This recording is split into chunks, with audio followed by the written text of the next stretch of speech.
perkara ni tak adalah kita kata tak betul juga, sebab ada seorang yang bermimpi kemudian dia katakan Nabi mengajarkan dia selawat Allahumma salli ala sayyidina salatan tunjina biha min jamil awali wal afat tu kan.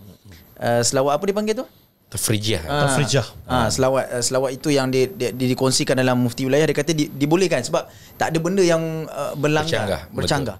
Tapi kawan-kawan kita daripada kawan di site sana ataupun rakan-rakan ada dua yang kata tak boleh sebab ini membawa satu ajaran yang baru.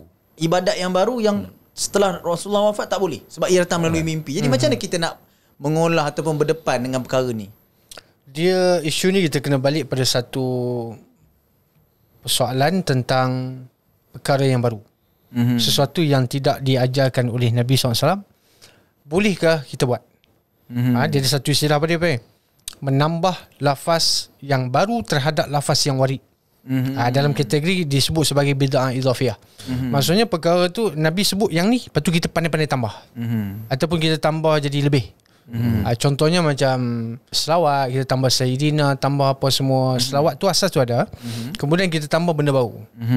Tambah benda baru ini, majoriti ulama mengatakan selagi mana dia bukan isu yang tauqif ataupun muta'abbadun bitilawatih, maka itu adalah perkara yang tak boleh. Contoh Fatihah. Nak tambah Fatihah tak boleh lah. Tak boleh, betul.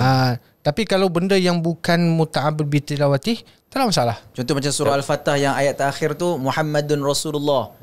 Kan? Kita nak letak Sayyidina Muhammadun Rasulullah, tak boleh. Tak boleh. Betul ayat Quran. Sebab tu ayat Quran. Sebelum tu kita kena tahu juga punca dia. Asal tadi apa yang PMI sebut tadi, apa dia? Mimpi. Dia isu dia kita bermula tengok mimpi tu betul tak betul. Sebab dalam hadis Nabi kata fa inna syaitan la yatamassalu bi. Siapa yang tengok aku maka dia tengok aku. Ramai orang mendakwa mimpi jumpa Rasulullah, tapi tak pernah belajar hadis tentang Syama'il Muhammadiyah. Tak pernah kenal fizikal Rasulullah macam mana. Syaitan dia boleh mengaku dia Nabi. Jadi bagaimana orang yang mimpi tu dia nak tahu itu adalah Nabi sebenar ataupun tidak, kalau dia tidak mengenal fizikal? Melalui Syama'il Muhammadiyah. Dan selalunya orang dulu, Tok Guru dulu, dia kalau dia mimpi dia tak sebarkan ke orang. Sebab tu ada mimpi yang boleh jadikan hujah, ada mimpi yang tak boleh jadikan hujah. Contoh yang tak boleh jadikan hujah, mimpi itu memansuhkan syariat yang sedia ada. Contoh datang dalam mimpi, Nabi kata okey, hadis dalam Sahih Bukhari ni hadis ni palsu, tak boleh diterima mimpi tersebut. Sebab mimpi tak boleh dijadikan sebagai hujah untuk membatalkan apa yang dibuat ijtihad daripada ulama ni.